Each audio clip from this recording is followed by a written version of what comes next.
компрессоры.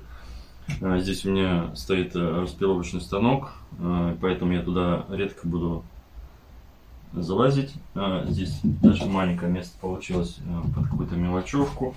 Здесь буду хранить пиломатериал.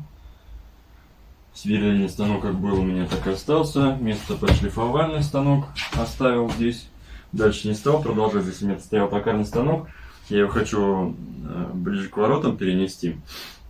Я решил сделать сюда место под ленточную пилу и под рейсмус.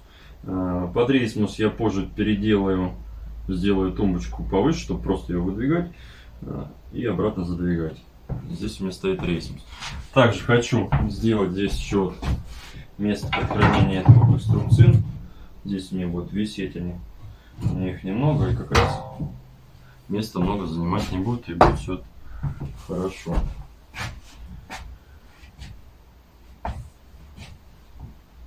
Подписываемся на мой канал, ставим палец вверх, ставим колокольчик, чтобы не прозевать новое видео. Всегда рад вашим комментариям. До новых встреч, пока!